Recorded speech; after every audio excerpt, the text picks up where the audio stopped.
right, is this thing on? Yeah. All right, so we got 25 burning questions, mostly lifting related, some unlifting related, which honestly sometimes those are a little bit more fun. But I think the first one we want to get into is what is NEB? So, peptide company, which I'm now signed with. So, as a disclaimer, I am a co-owner of this brand. So, keep that financial motivation in context when I talk about this. But when it comes to peptides in general, it's kind of been a tricky thing to reference. It's getting hit with a lot of different factors all at once. So, like creatine hydrochloride got really hyped up because it's like, oh, it's new, and ashwagandha and like ecd and all sorts of whatever. Just like what's the next thing that people can sell on TikTok is kind of just a fad of a product, which is kind of classic. It always just comes in waves like that. And then peptides have been around for, I can tell you how long, but they're kind of getting hit with this extra just social media hype as well, which is just what's going to happen as fitness gets larger and then more people are on social media talking about it, which honestly I think is a good thing because that's more people getting involved with just health and fitness in general, or even just like being active. But it's hard to recommend anybody look into the space when right now peptides in general aren't, or peptide companies in general, or sometimes companies is kind of a stretch for some of these guys, is this unregulated gray area, because everything's being sold for research purposes only.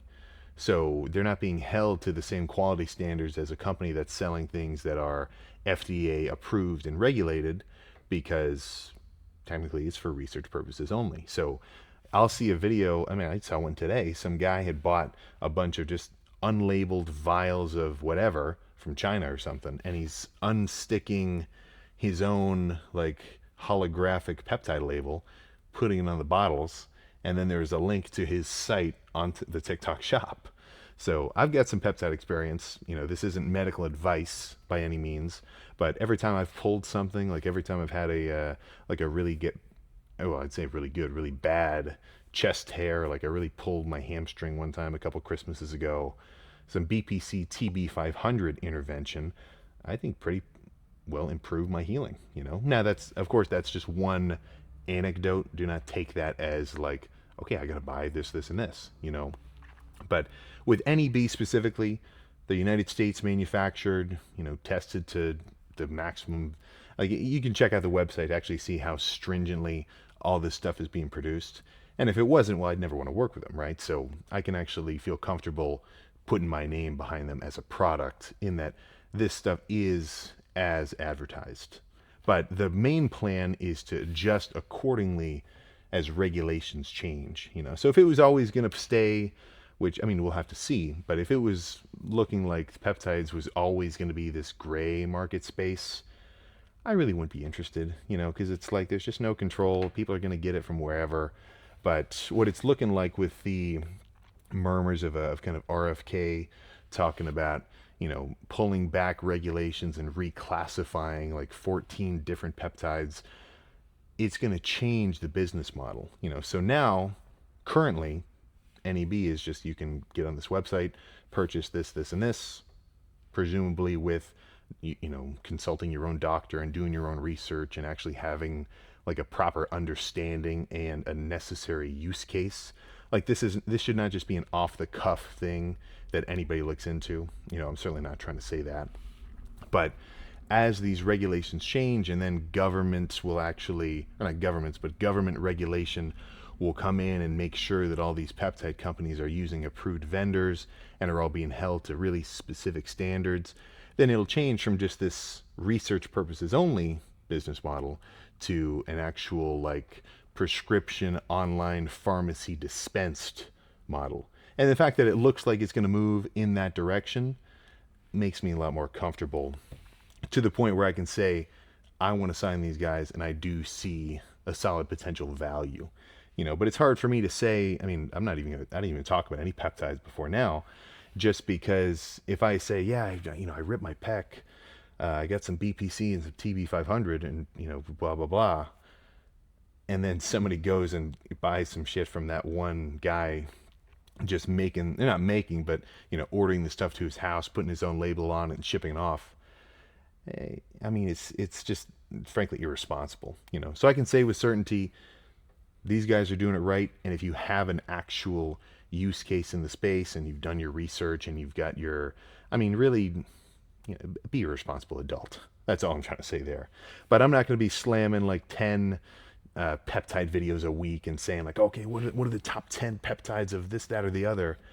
That's not really the point. What I really want to kind of get behind is just the fact that they are a legitimate source. And going forward, I won't even have to say that, presuming that we get into this kind of pharmacy-based, more of a kind of HRT model, because then it's not even going to be something where they have to make their own quality claims.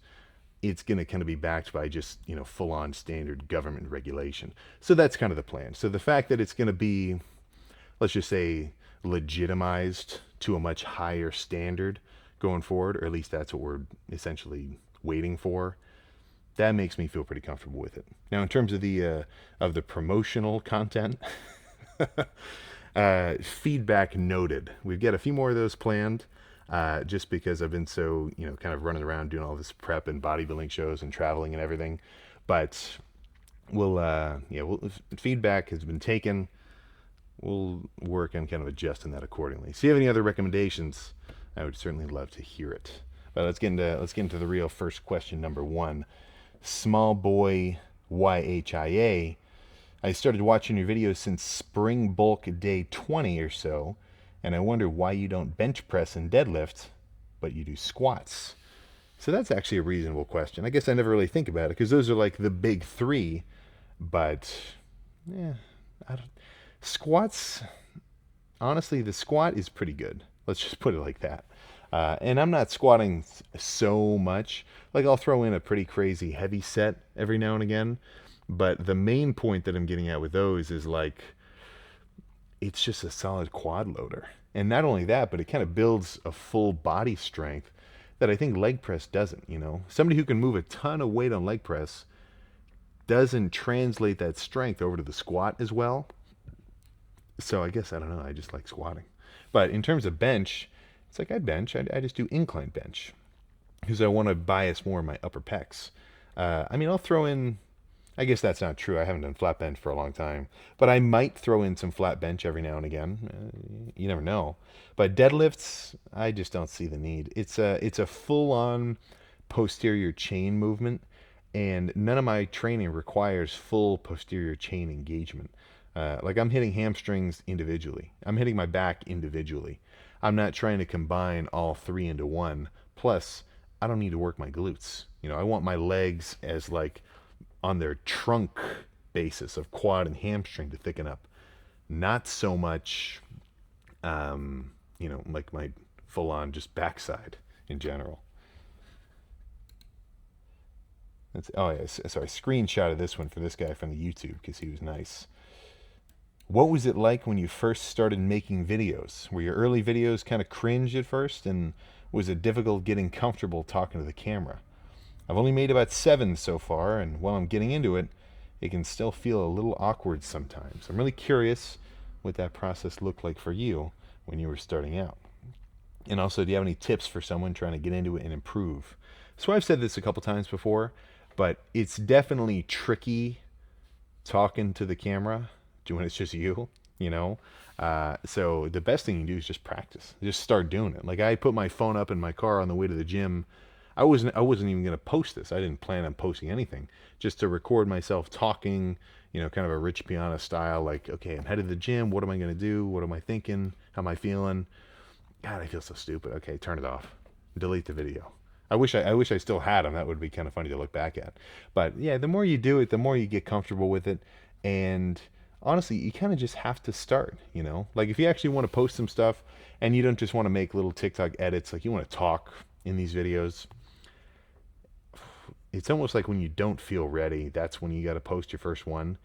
Because I made 2 test videos first. I made one workout video, which was like just terrible. Deleted it. I made another that was like a little bit better, but the audio was trash and I didn't really know what I was talking about. And then by the time I had finished making and deleting that second one, I said, I think to myself, like, okay, what am I doing? Am I just going to keep doing test videos forever and then post nothing? I'm just doing it. The next one, no matter what, I'm just going to do it. I'm going to post it. And look where we are now, right? Shit freaking changes, that's for sure. But yeah, really just practice it, man. And then don't worry. Yeah, don't worry about being perfect instantly. Let's just put it like that. Logo log off Devon. Any reason why you picked the Mustang? There is a reason, and if you're a longtime viewer, you would know what that reason is. Because about 2 years ago, I was up in Connecticut for a week, and I had rented a Mustang. I couldn't actually like book the rental online because you have to be like 25 to get a sports car. But the guy at the Enterprise that I rented from, who was really cool. This is 2 years ago, Sam, so a little bit smaller social media wise, and he recognized me from some of the workout videos, and he's like, I think we can upgrade you. Let me see what we can do. I don't remember if I paid extra or not, but either way, it was only like, it was not that much because it was only a few days. But I was in an EcoBoost, like the 4-cylinder, but I just knew it was cool. So I kind of always knew the Mustang was going to feel cool. And I just didn't really think about it for a while because I was really waiting for the Camry to just explode. But then the tire went flat and I had to pump it up with a bike pedal. I don't know what all of my like, okay, I'm just gonna wait.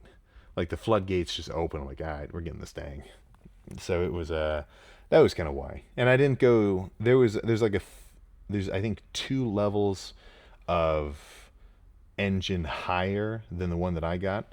And just on the test drive, I'm like, okay, this is enough. Like, there's no point spilling it and having somebody post a picture of me with a dark horse flipped around a telephone pole. So it's didn't need to go that crazy. Tom Richards, do you have any advice on making self-validation more important than external validation? I've noticed that when I hit a new PR, it feels huge to me, but when I share it with others, it rarely carries that same weight. Why do we still keep seeking that outside praise? So that's legit. That's a legitimate feeling. And honestly, the fact that you say it feels huge to you, I think, does mean that you care about or that you value your own self, or that you put more importance on your own self validation than that external validation. And it's like sometimes you don't need people to understand, right?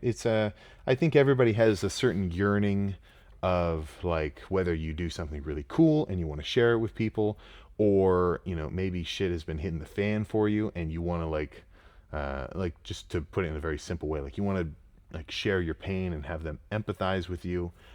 But to a degree, it's kind of your life, man. This is your stuff. For the most part, you're doing it for you. Even if it's like kind of like self-care, which kind of benefits everybody around you, it's still you, right? It's your journey. And that's how I look at it. So if I'm killing it and I know that I'm doing my stuff, it's if nobody's there to see it, it still happened, right? For everything that you do, it's never an if the tree falls in the forest, does anyone hear it? Because you're always there. You are always hearing it. So, I think you're already on the right track. The fact that you put that sentence like that is good. I think it's more of an unfortunate situation that a lot of people just don't care about the gym and they don't get it. But I wish you put the number there. I could say whether or not it was higher than my deadlift PR. Or I assume you mean PR. The heaviest I've ever deadlifted was 4 or 5. So if you've done more than that, then you have outdone me. Zach Chill, Sam, please answer this. Lately I've been experiencing tendon problems, mostly in my shoulders when lifting weights, but I'm used to lifting. It's not full-on injuries, but just discomforts. How does that happen? Just kind of general inflammation. If I overdo it, like if I do a back day and I go way too heavy, like I'm trying to move more weight than I really should be on that given day, I'm going to start to feel it right in here in my forearm, like where this kind of brachial whatever ties into my elbow. And that's kind of a cue for me that I think I've been overdoing it. Just something about the feeling there. Maybe I've just been training too hard. I didn't get enough rest. My hydration's been off. Something along those lines. So what that tells me is maybe I should back off a touch. But I guess I'd be curious, what do you mean by tendon problems? Are you talking like rotator cuff inside your shoulder? Are you talking like where your shoulder ties into your outer arm over here? There's a lot of stuff going on in here.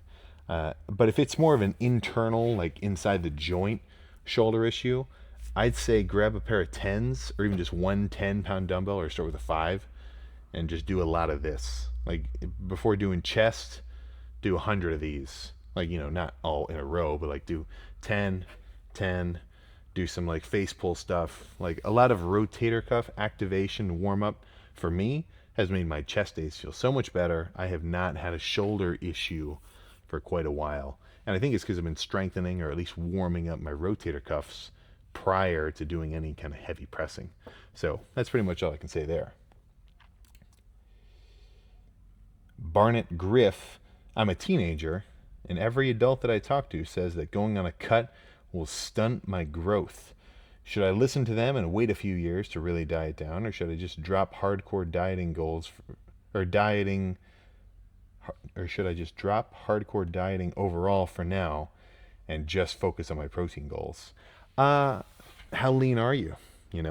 Like if you're already 180 and you're thinking, okay, I want to be 140 with abs as a teenager, maybe you might be better off waiting a little while and like filling out your frame a bit more first. But I mean, how hard are you talking about cutting, man? I guess I'd really have to see what your body weight is. Let's say you're 220, 5'10", 220. You'd be a lean 180 if you were peeled, or like decently lean, like 10-12% body fat.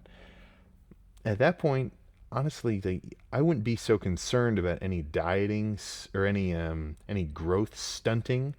But it's like, are you a 17-year-old teenager or a 13-year-old teenager? So that there's a little bit of arbitration there, or a little bit of it's a little arbitrary there.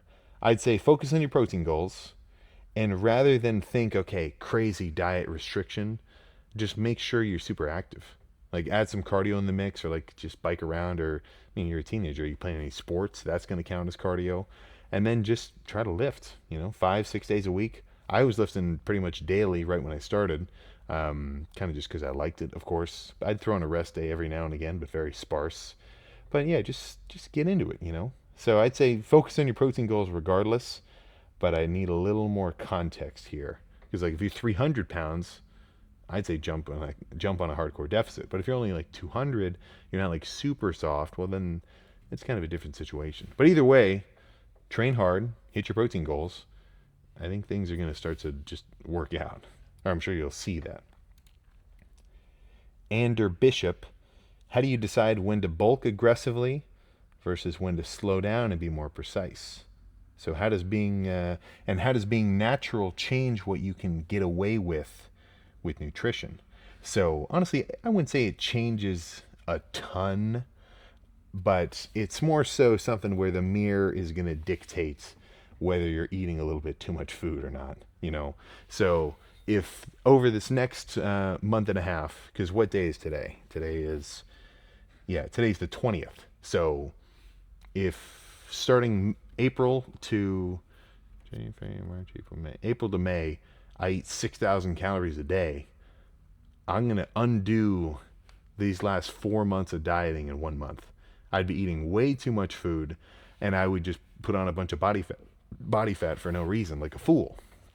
So how I decide when to bulk aggressively versus when to be more precise is kind of just adjusting accordingly, Sometimes I've jumped straight from calorie deficit to surplus and straight from surplus to deficit, which surplus to deficit I think is more legitimate, but deficit to surplus, I think you should ease into it a little bit more, regardless of like, okay, are you a 180-pound dude? Or are you like a 220-pound bodybuilder kind of guy coming out of a prep? There's just no point getting too fat too quick, And I'm pro bulking, but I'm not pro putting a ton of body fat on for no reason. Making that distinction is very important. So what can you get away with? Are you doing your cardio? If you're doing half an hour cardio a day and you're lifting, 6 days a week hard, you can get away with some treats, man. You can have a tub of Ben & Jerry's. You can have some pizza, but within reason, of course. So if you start to tell you're getting a little too soft, maybe back off on the treats. Tanner Weigel, Sam Sulik, do you think protein shakes can substitute food for protein? Or do you think they should be drank if you couldn't hit your protein goal for the day as a last resort? So just in general, this question is very polar. Like this is phrased in a polarizing way. Like, is protein powder good, or should I never drink protein powder instead of a last result? Which a lot of people like. This is a only in the last few years have I seen a lot of comments that talk like this. Like it's not just you specifically, but it's everything is so black and white, and it's just not like that. So protein shakes, I consider a high quality source of protein. Like if I'm doing a an F to S tier of protein, beef is up there at S tier, chicken's at S tier. I mean, I guess there's no point in even having that many tiers. It's just solid, moderate, bad. Beef, chicken, eggs, dairy, uh, whey, dairy. That's going to be up there as well. I wouldn't say only drink protein shakes for your source of protein all day, every day for months on end or anything.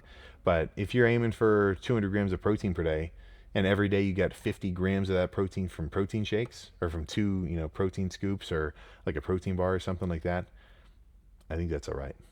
And I've had days where I really did have nearly, if not all, my protein coming from protein shakes because my logic was, all right, if I can eat my protein or I can drink it, and then it'll give me more room in my stomach to eat more, fats and carbs. That was kind of my logic. So I mean, macro wise, you're definitely solid. It might even come down to just does that much protein powder upset your stomach, But if you don't mind some protein shakes and it helps you hit your protein goals, then you're totally good.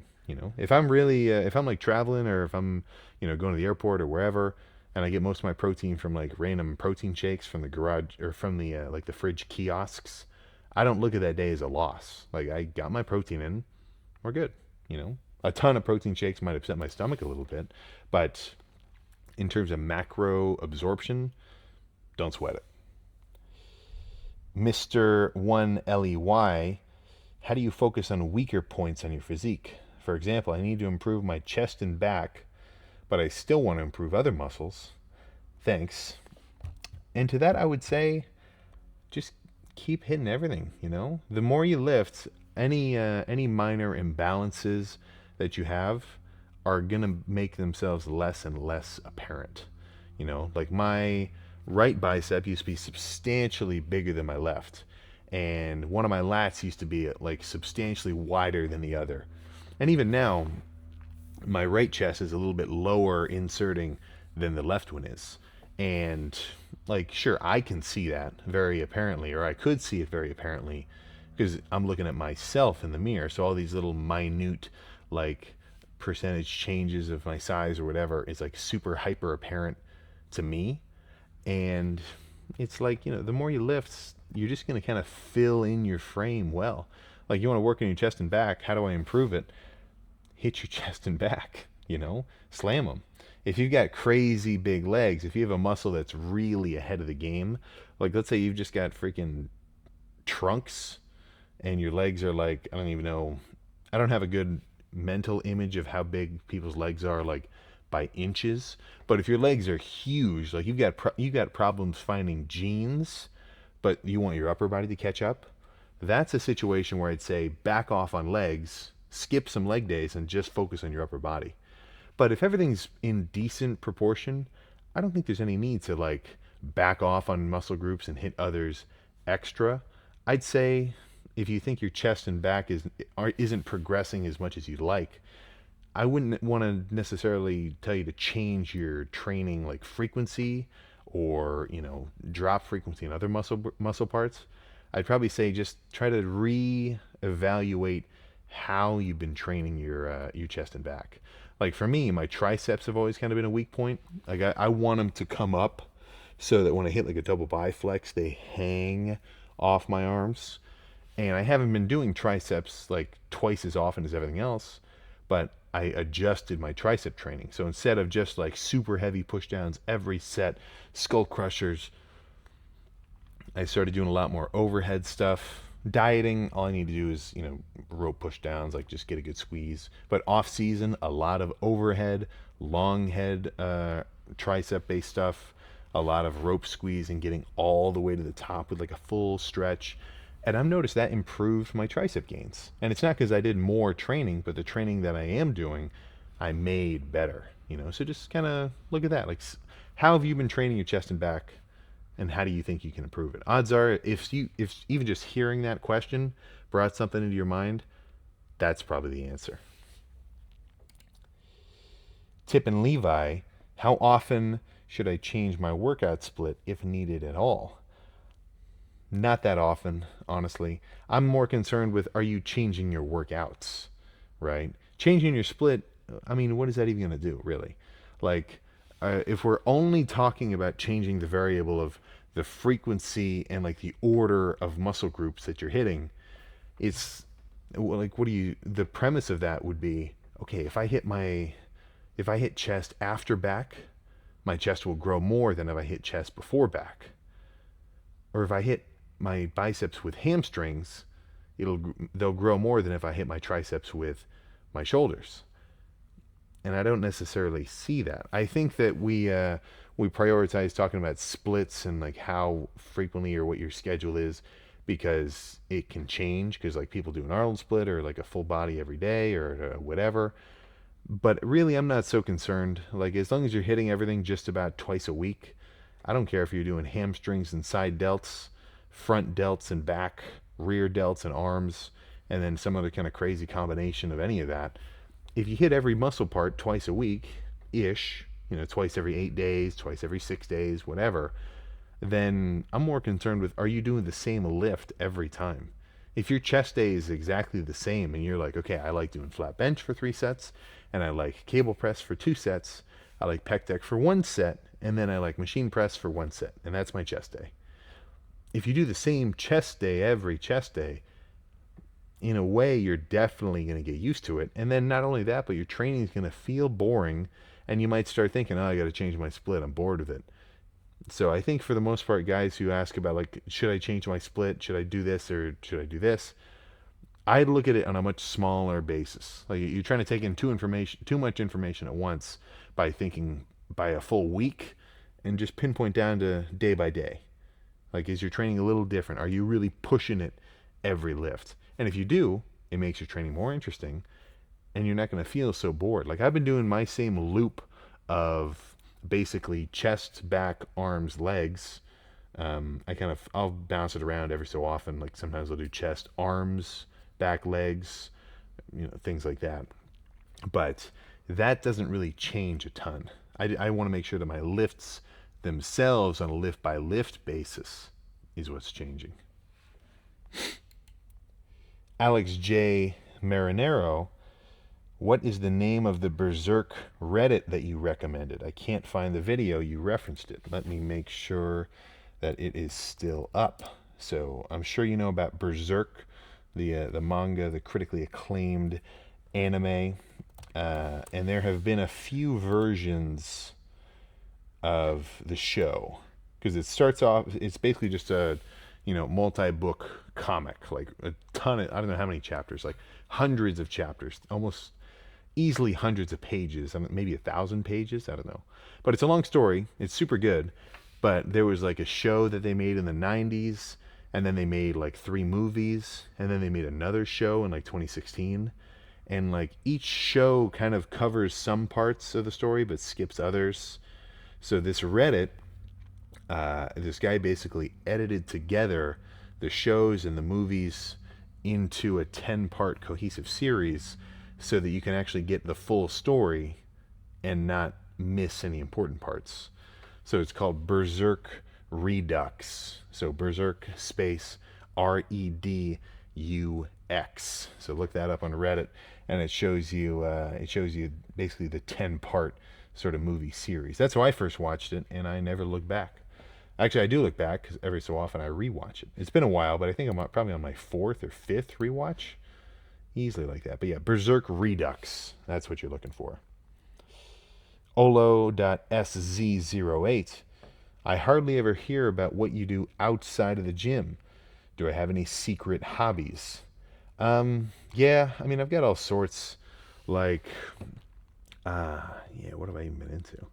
I don't know. Prep has kind of been making me lock in a bit extra, to the point where if I'm chilling, I want to chill passively. Like if I've got, okay, I'm done with my training, I eat all my food, I'm gonna sit here for like 2 hours before I go to bed. What am I gonna do? I don't want to sit and try to play Warzone for 2 hours. That's like it's too much. I'm like it's over. I'm getting overstimulated.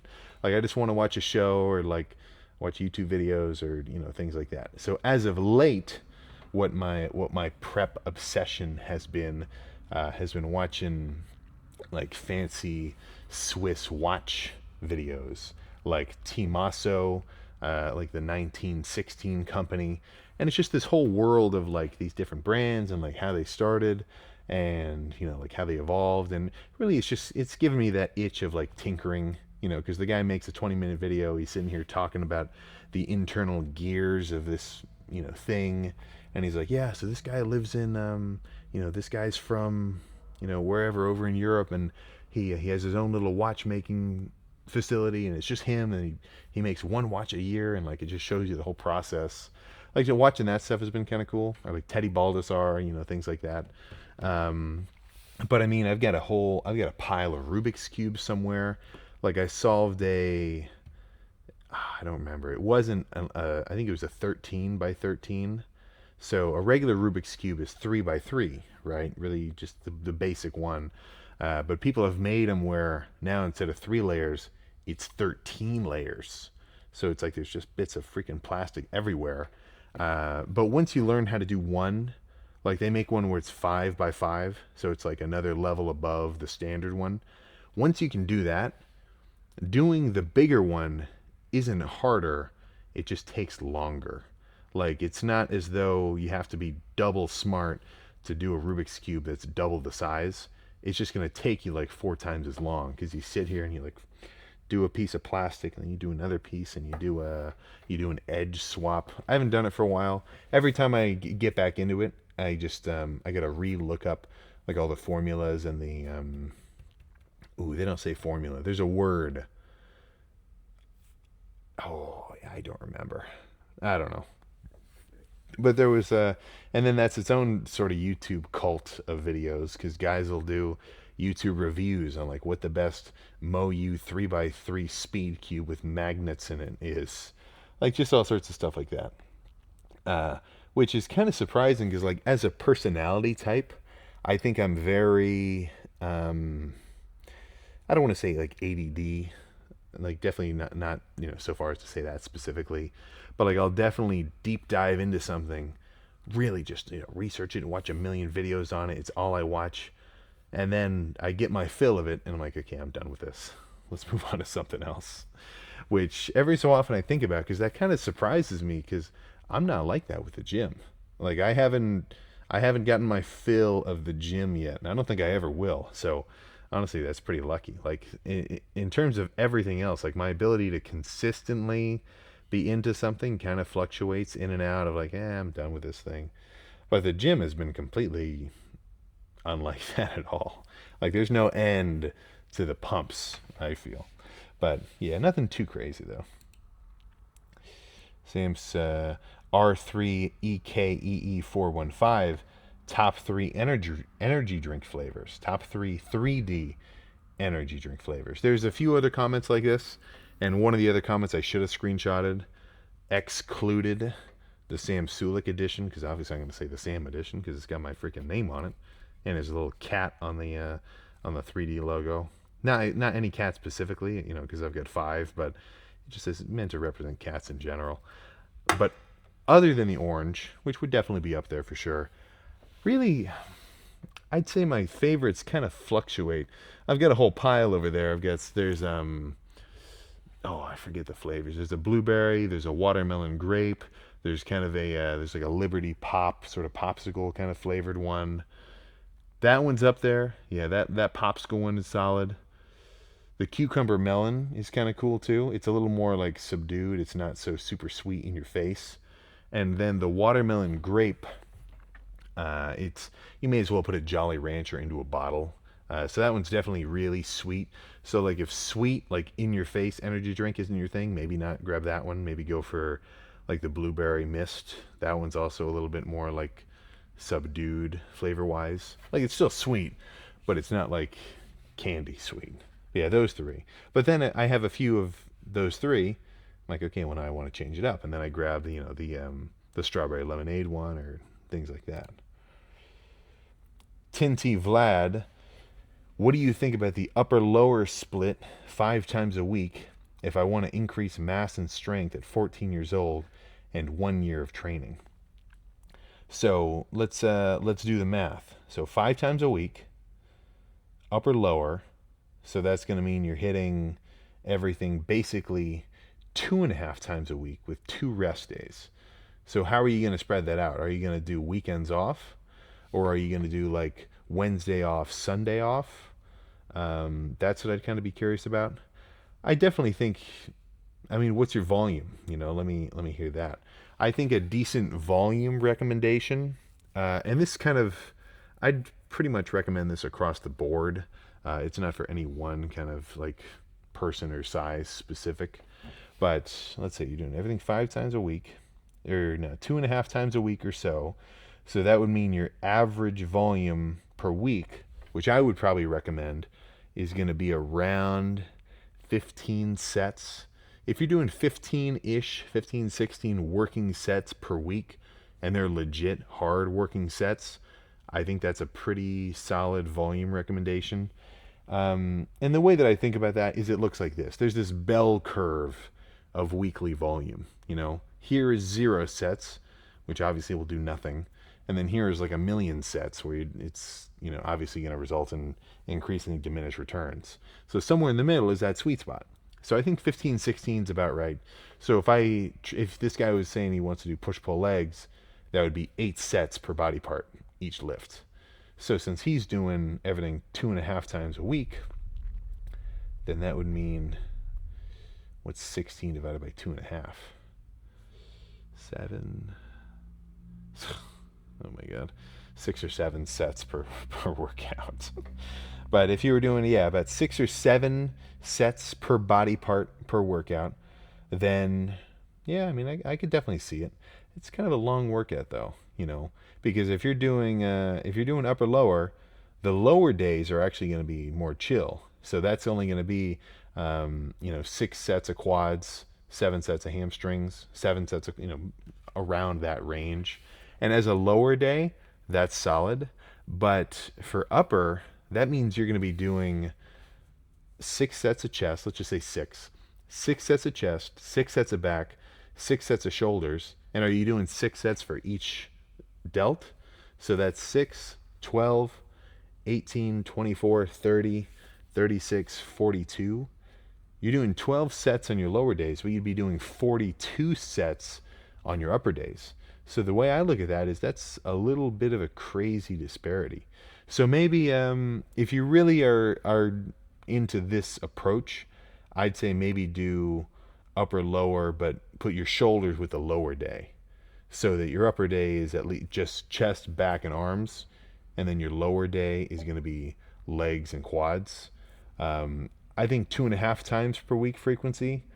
You could get away with doing 2 times a week frequency, a regular push-pull legs, and then I think that lets you get a little more out of each lift that you're doing. But if you really think this is like what you want to do, which is not something to be underwritten, like if in your mind you're telling me 5 times a week upper lower makes sense to me, and it makes me motivated to train because that's how I want to train. Well, that's important because you're going to train hard if you're doing what you want to do, So I'd say, it's valid, but maybe try to balance out your volume, because the way that this is set up is you're going to have a really high volume upper day and a low volume lower day. And I kind of like balancing my days out. So for me, legs all at once is a pretty big day. Chest and back would be a really big day, probably too big. That's why I split them up and do chest on its own and back on its own.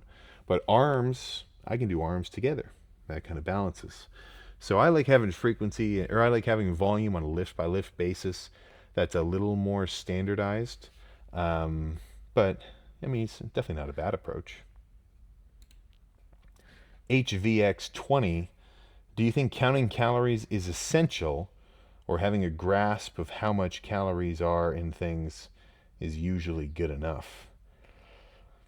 Yeah, I think you're going to have to get get to tracking, man. You know, like we think we got a good idea of how many calories are in stuff, but it depends on what your goal is. You know, I am very strict right now. Every calorie of everything that I'm eating, I'm tracking. There's 10 calories in one can of 3D, or at least the Sam Orange 3D. So it's zero sugar, but there are still 2 grams of carbs. I'm counting that. I'm going to add those 2 grams of carbs to my macro counter so I know that I ate them and I account for them. Now, in an off season, and I'm trying to gain weight, you know, if I go to Cane's, I'm going to look up the Cane's macros. Maybe it's a little more, maybe it's a little less. I'm just trying to eat enough food to grow, which I know I'm going to do. Well, then you can kind of get away with being a little bit looser with it. So in an off-season context, if you have a decent grasp, you don't have to be like weigh it on the kitchen scale, super accurate. But dieting down, there really is no way of around it. Like, you've got to be tracking your stuff pretty specifically. And I think the fact that you even asked this question means you know you should be counting it, but you just don't want to, which I definitely understand. Like, it's kind of a chore, you know. You feel like, I gotta forget it. I gotta enter 2 grams of carbs in my tracker. I gotta just... It definitely pays off. And by counting your calories all the time, you get a better grasp of how many calories are in things. So it's more so you have to count them to get that understanding. Because if you you could throw me into a game show where you're given a plate of food, you can eat some of it to get a taste and like feel the satiation, like how greasy it is, and guess the macros. And I think I would do very well. My guesses would be very accurate because I know what 50 grams of steak looks like, 50 grams of protein of steak, and I know what 80 grams of rice looks like things like that. So it's kind of you have to train your mind to see it by tracking, and then you can get away with not counting everything or not weighing everything because you just sort of know. But definitely you've got to count it in an app to keep track. Otherwise, you kind of just flying blind. Nathan MCD, do you think you'll ever get into general athleticism and fitness after you're done with bodybuilding? I'm sure. That's just kind of the natural progression. You get your fill of having a bunch of beef on your frame, and you want to get a little bit more functional. I don't know when that's going to happen. I certainly don't have the urge right now. But yeah, I could see that. And I'm still decently athletic. Like, if you throw me on a diving board right now, I could still bust out some flips. But if you put me on a basketball court, it would definitely hurt my knees just like running around, because I'm a very low impact. I mean, honestly, calling myself an athlete is sort of a stretch, but I'm a very low impact force guy right now. I require like slow and smooth loads. Like, even if they're high loads, like it's a lot of weight, slow and smooth is what I'm comfortable with. Musashi, aka Takezo, where do you see your ideal self in a few years? You can never say specifically, but I can guarantee I'm going to be getting a pump. Like, fast forward 4 years from now, 5 years from now, to the day, I can guarantee I'll be getting a pump somewhere. I don't know where, I don't know when, but I know that will be a standard. But other than that, yeah, I guess we'll just kind of have to wait and see. That's the fun of it. Ma Yi Lifts, what's the plan after the Arnold UK? What do you think the plan is? What do you, I'm being rhetorical just to be kind of silly, but it's like, okay, you've been dieting for 6 months, pretty hard. You get some cheat days, you get to carb up for the shows, but for the most part, you've been very strict or restrictive with your diet. So, Sam, what do you want to do now? You haven't had Cane's for half a year. What do you want to do now? Let me think about that. Let me ponder that for a moment, and I'll get back to you. That's going to take some thought. I'm going to grub, man. I'm going to get some food in my system. I'm going to try to do it responsibly because I don't want to just put a ton of body fat on. Because, I just worked for like 6 months to get pretty peeled. I don't need to undo that in a few weeks, but I am going to start upping my calories. So over these last 6 months, I've gradually reduced my calories from bulk to steep, not even super steep, but deficit levels. So now I just want to undo that. Ease my calories up. Eat more food gradually, get used to eating more food. subsequently gain weight, gain size, and then probably after 2 months or so of, I would actually call that a recomp coming out of a diet because I'm physically getting larger, I'm getting fuller, I'm putting a little bit more size on. Once I get to like a basic full maintenance weight, probably around 250 or so, 255, that's when I'll say, okay, let's start a real bulk where I'll start pushing food to gain weight. Because even in the first 2 months, I'm still going to kind of hold off and like restrict myself just so I don't overdo it. You know, I've definitely gone straight out of a diet into a huge surplus and I just burn myself out. I eat too much food too soon. I can't handle eating any more after a point. Whereas if I ate more food gradually and slowly over a longer period of time, I could bulk for longer more effectively. So that's the plan. A long, slow off season with some size and strength to boot. So I mean, shit, it's only the beginning of 2026. There is a lot to come in the coming months. Devin Stone, were you we kind of answered this. And were you nervous when you first started filming in the gym? I guess that's a little different. Apart from like just talking to yourself when it's just you alone, you know, nobody's watching you or anything. You don't have to think like, oh, does this guy think I'm crazy for talking to myself? But you do a little, and just think about the context of what you're doing. You know, there's a lot of guys who record themselves in the gym where they're just recording their training. They're being respectful. They're not getting in anybody's way. And even me, I don't have a ton of in the gym banter. You know, I'll rip the shirt off for a pose down. I don't do that every time. Like if I'm in a Planet Fitness and it's really busy, and these are regular gym goers who probably wouldn't appreciate a pose down, I'm not going to do it. I'm just going to say, okay, no pose down today.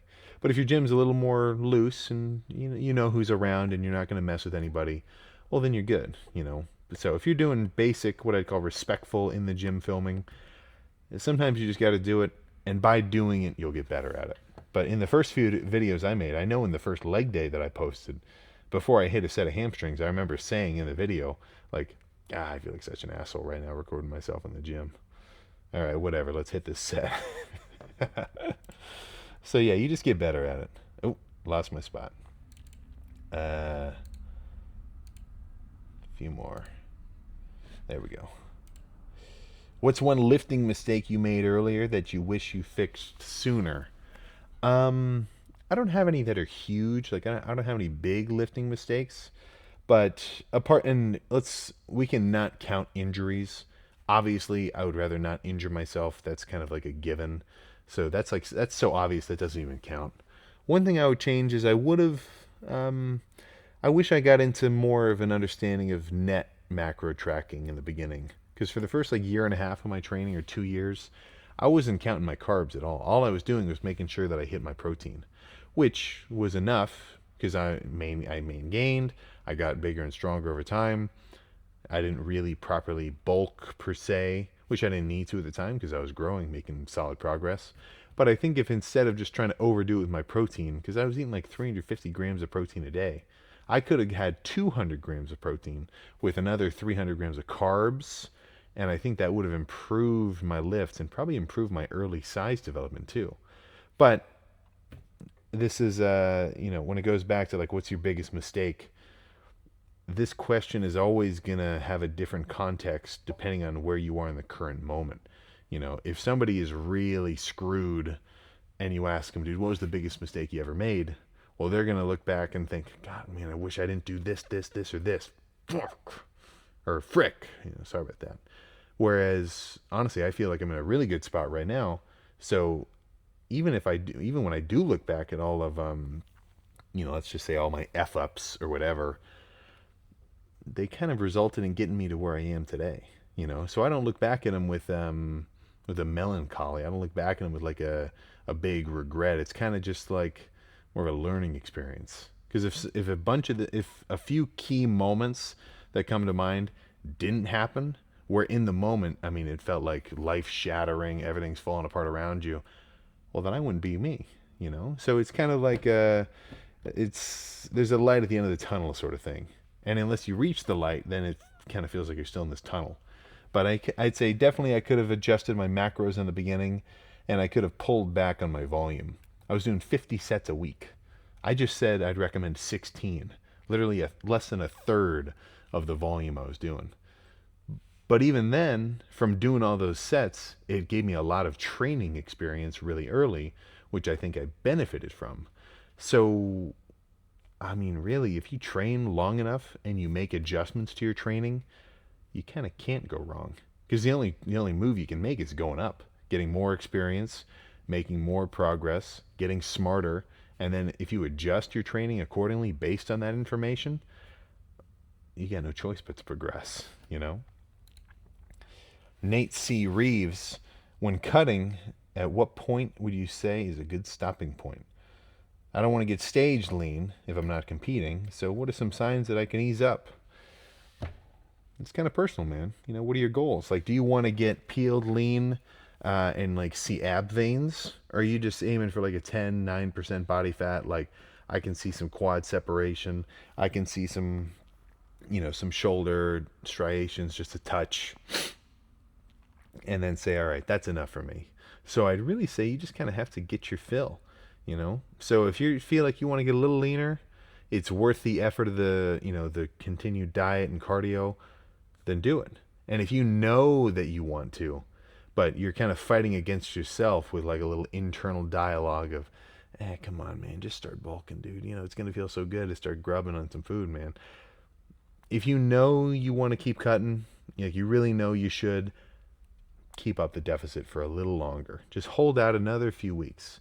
For me, I know when I'm done. And honestly, I mean, if it wasn't for the fact that I'm doing both shows, I'd be grubbing right now. So my prep's not over, but I definitely got my fill for this dieting phase where I'm dieted out. Like I'm not going to stay this lean all year. I'm ready to put some size back on. And if you do it a little more than you think you're comfortable with, like if you really push it where you're challenging yourself in the dieting phase, assuming you're at a point of, okay, you've maintained for a while, you've made steady progress, but now it's kind of plateaued. That's the situation where I say you might need to bulk, or you might need to cut down, give yourself a little reset, and then start bulking, one or the other. If that's the point that you're in, which is what I've been in for a while, is, okay, I diet for long enough that I'm sick of dieting, I've achieved my goal, I'm lean, now I'm more motivated for the bulk. And then I bulk to the point of, oh, dude, I can't even eat anymore. I'm freaking huge. I got to like hold my breath to put my socks on. It's time to cut. So it's like this slingshot effect back and forth. You don't have to bulk up that hard, of course. That's kind of probably overdoing it. But I'd say push it a little more than you think. And then you're never going to regret it because you're going to look back on the photos that you take and think, man, I got peeled that summer. Hell yeah. That sort of thing. But it's that's up to you to decide. Nobody else can decide that for you. Wiley Holtman, what's the most important aspect in lifting? I can tell you what my important aspect is, or at least one that comes to mind just from you asking this question. This is the last question. You got to have fun with it, man. You got to be able to enjoy it. And people get enjoyment in all sorts of different ways. A lot of people love to come into the gym purely for the flex appeal of the fact that they can post on their story that they did their cardio and that they are training and they're working out, not necessarily because they want to work out, but because they want to show off that they're doing it. They're in the in crowd. I don't really align with that as much. I like working out because I like it, but there's people who work out like that. But I think that that's not a good source of motivation. So for me, just the act of working out in and of itself makes me excited to do it, and I want to do it, and I want to get better at it. And seeing progress really motivates me too. So every diet, I get to have fun with it, and I get to come in and say, holy crap, I've never looked this lean before, or I've never felt this bulked before, or I've never been this strong before. So like there's this constant push in the envelope of like how I can either push a bulk or a diet or just different progress in general, or it doesn't even have to be like a bulk. I can just come in and for whatever reason, I slept well, I was hydrated, in a good headspace, just having a good pump, not even for the sake of for a show or for anything, but just for me. I leave the gym happy. I leave the gym with just this sort of satisfaction of, I made that shit happen. Hell yeah. And assuming there's a universe where I never posted any videos and I wasn't sitting here doing this Q&A with you, I think that would still be the case. You know, like if Sam entered Marvel Multiverse and I was in the TVA and you could see all the different versions of Sam, there's no version that isn't getting a pump. That's, I believe, probably a universal concept or a universal constant, because just doing it is, I mean, to say it's part of my DNA is a stretch, of course, but I mean, just from day one, as soon as I got into it, shit just clicked. So in that sense, I lucked out because I found this thing that I really like and enjoy, and in doing it for long enough, now I'm good at it, and I can keep getting better at it, and it's just this, like, positive upward spiral. So I'd say you'd want to try to reach a point similar to that, where you're in this self-fueling loop of energy. You train to make progress. The progress makes you happy. You want to see more progress. You look into the things that you can do to maximize that progress for you. So, okay, all right, I'm getting pretty, okay, I'm not really gaining as much weight as before. I've been hitting my protein. Maybe I should start counting my carbs too. Maybe I should make sure I'm eating, 300 grams of carbs net throughout the day before I lift. All right, getting a little soft. I don't want to cut, but I want to get a little lean. I think I should throw some cardio in the mix. And then your lifts get better because now your cardio is better and you're really properly fueling yourself for these lifts. And then there's the kind of you can work it off approach, not approach, but just aspect of the gym, where if you're super active, you lift every day and you do your cardio every day, you don't have to worry about throwing a treat in the mix. When I'm just maintaining, when I'm just like, eating as much as I'm hungry for, I can have some treats. And it's not because of, whatever. It's because I'm lifting every day hard, breaking a sweat, and I'm doing minimum 30 minutes of cardio. I think I'm going to up it to 45 going forward for this next bulk, purely due to the fact that from doing 2 hours of cardio a day for so long, 45 is going to feel like nothing. But also, I mean, it's just good in general, So if you can reach a point where you work out purely because you want to, and you want to see more results, and you want to just see what you're capable of, I think that's probably the best level of, or maybe not level, but the best mental state you can get into, because now you're doing it because you want to. And at the end of the day, what everybody does is just this culmination in their mind of wants and don't wants. I want to sleep in, and I want to skip all my classes, and I want to just leave my room a mess. But I also want to have a clean space, and I also want to, I want to pass, and I want to do good on this exam, and I want to, all right. And in your mind, all those wants add up, and what you really want the most is what you do. So if you can basically kind of rewire your mind to want to get a pump, to want to make progress, like just to want to kill it, well, then that's what you're going to do. And then if you get it in your mind where killing it also gives you this added satisfaction, well, then there's just no end. You're a self-fulfilling, or you're a self-fueling engine, and you're accelerating forward. But that's pretty much all I got to say there. So, yeah, shit, man. I think I got, one more, actually, no, two more workouts here, and then I'm UK inbound. We got one more freaking show. I got to pick my posing song. I haven't even narrowed it down yet. To actually come up with the routine isn't going to take, it really just takes a day to get to get it into my mind.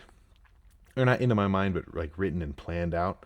But yeah, I'll probably pick that either today or tomorrow, just so I've got some time to get into the flow of it. I'm going to up my flow factor for this one.